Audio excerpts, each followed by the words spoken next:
Sveiki sugrįžę, turim šiandien už manęs kiek kitokį automobilį nei pripratę visi matyti pas mus kanale. Lankomės pas, kaip įvardino, senų daiktų mylėtoją Audrių ir šiandien pasidarysim Chevroleto apžvalgą, pasižiūrėsim į kitus čia besislepiančius projektukus.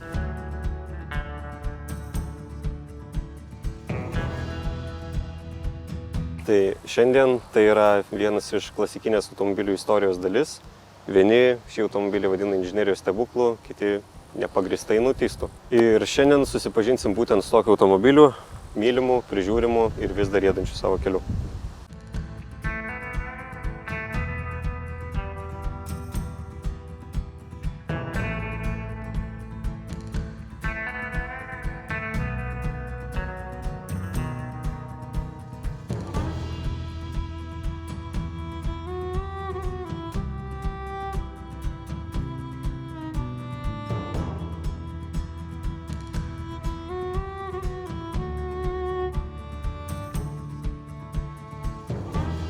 Turim už savęs kiek neįprastą automobilį, turbūt ne tik kasdieniam gyvenime, bet ir Lietuvos gatvėse. Ir daugam galbūt kils klausimų, kas per automobilis, iš kur jis atsiradęs.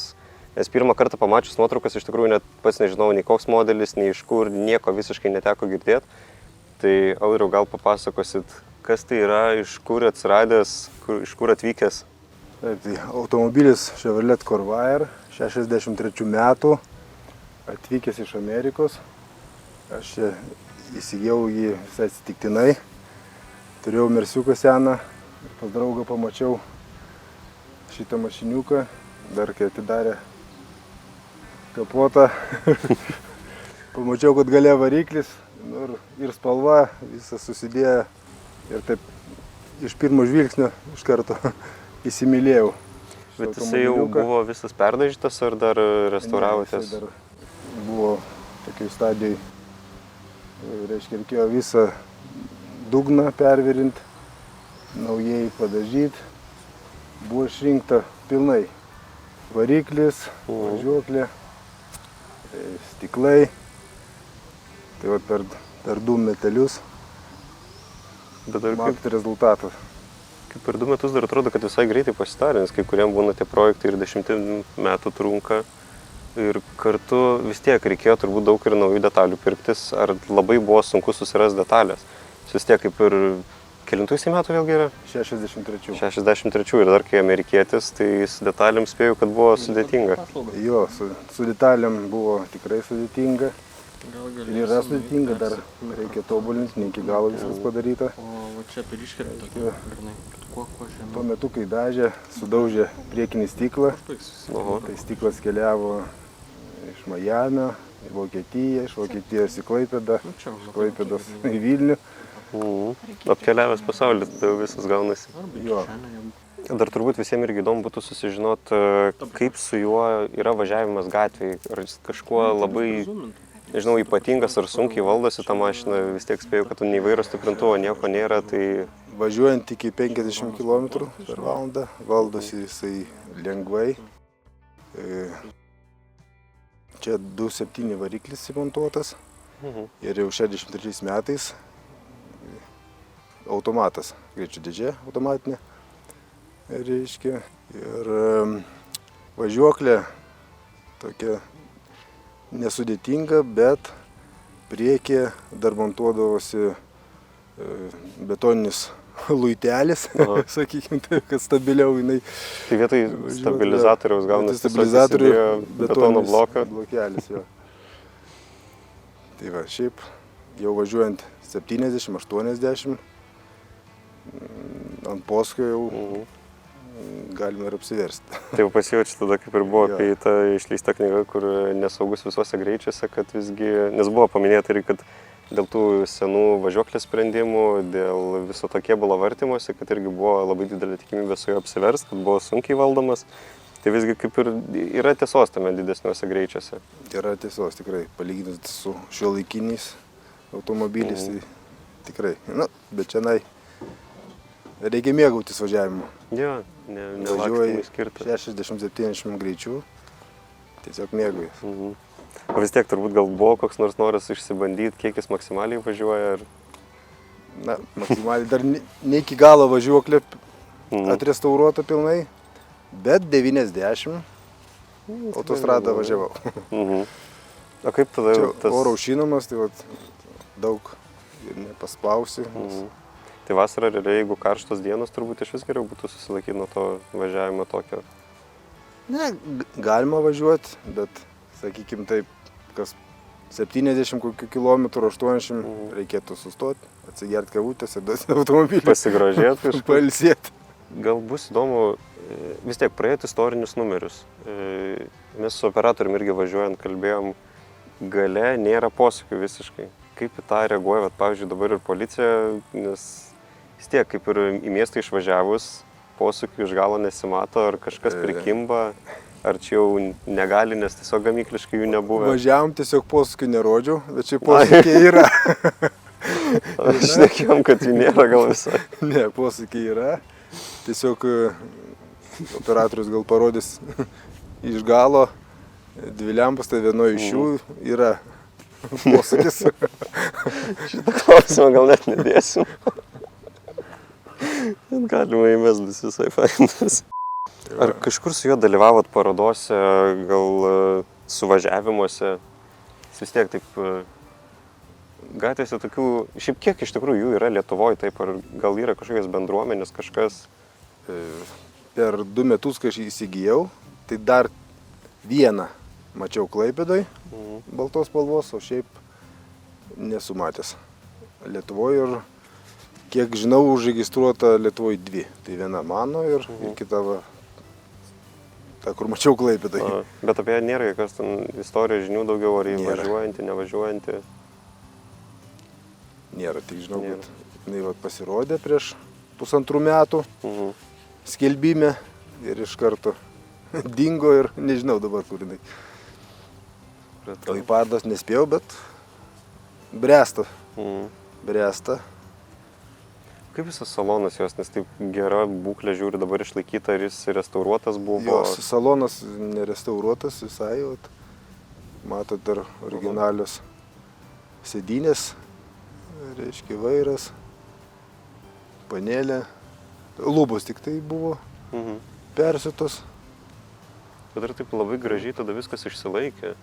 Nes atrodo, nei išplyšęs kažkas labai nieko. Na, žiūrėt, Amerikoje jokių druskų nėra.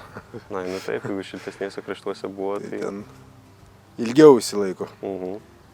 Tik tiek, kad kai aš čia paėmiau, tai kažkas jau buvo restauravęs. Tai pas juos ten restauracija tokia, jeigu mato, kad skylė, pavyzdžiui, sparne, tai tiesiog įmė skardą, medvaršys prisuka ir užsmaluoja. Tai niekas nežaidžia, taip sakant. Įdomios tokios buvo kelios vietos, tai teko viską skust per naują, virinti ir tada jau dažyti. Palauk, parepetuosim, koks kitas klausimas. Kokie tolimesni planai su automobiliu, ar pasiliks, ar gal parduot galvojat, ar kažkokių dar gal įdomybių? Dar nenusprendžiau iki gal, bet gal pasiliksiu kaip pensijinį fondą. O kiek iš tikrųjų vertė būtų, jeigu galima sužinoti jo? Vertė, jeigu, kaip liaudiškai sakoma, davesti iki galo, tai nuo 30 į viršų. Investicija jau grina gavosi. Jo, dabar jinai man atsistoja kažkur 25-26 tūkstančius. Bet ir matos rezultatas vis tiek toks gražutis, blizgutis visas. Dar, sakau, dar yra patobulinti, bet vat, negaunu dar stiklo gumų. Kažkaip vienas atsiuntė netiko. Bet jas irgi vis tiek tik tais iš Amerikos siųstis? Jo, iš Amerikos. Važiuoklės kelios detalės yra Europoje. Irgi parsisiunčiau, sumokėjau 500 eurų, parsisiunčiau, tai tiko tik kaladėlės. Oho. Visą kitą reikia išmesti, nes niekam neparduosi Lietuvoje. O šiaip kokie pasistabdžiai, nes taip už tų ratlankių nesimato, bet būgniniai? Būgniniai. Jo, tai jau, jeigu važiuoja 80, tai jau reikia pradėti porą šimtų metrų stabdyti. Tai yra toks specifinis lipu. automobiliukas. Sakau, negreičių skirtas.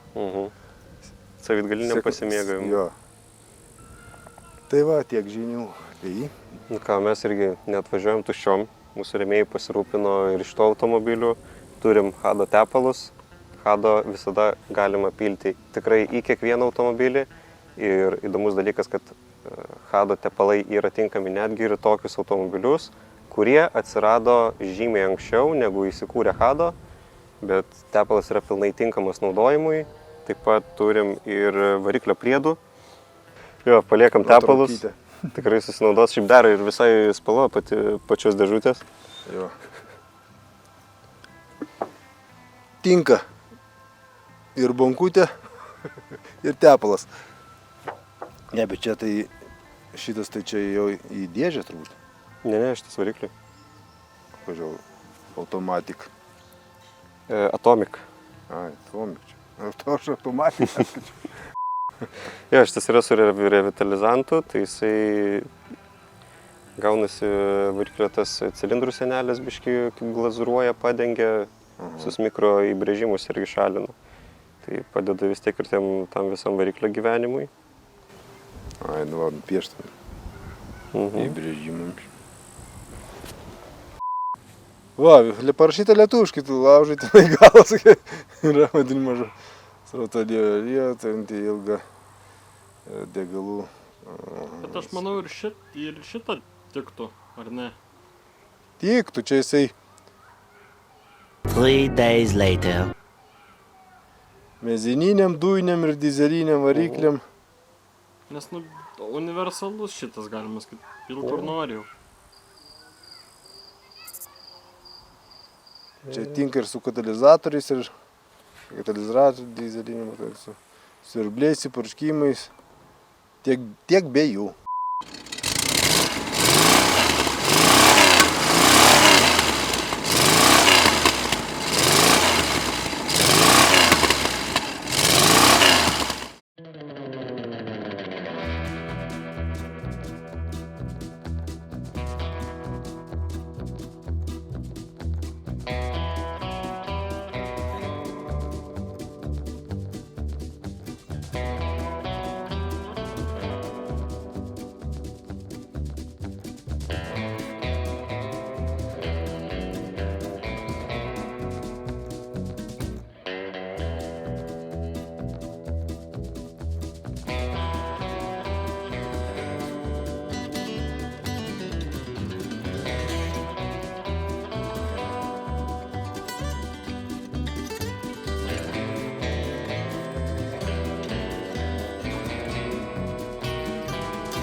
Kudų tokių nebūdavo kaip aš, po 100 kilų.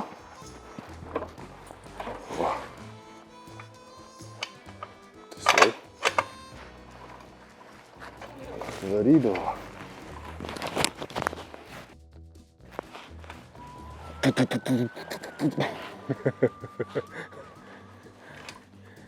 Čia aš galėdavai su kažtak gilzę kažką pasvylit.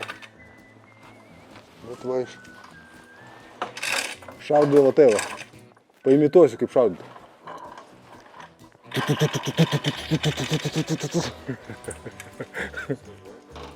Jo. Op. Baigėsi šoviniai.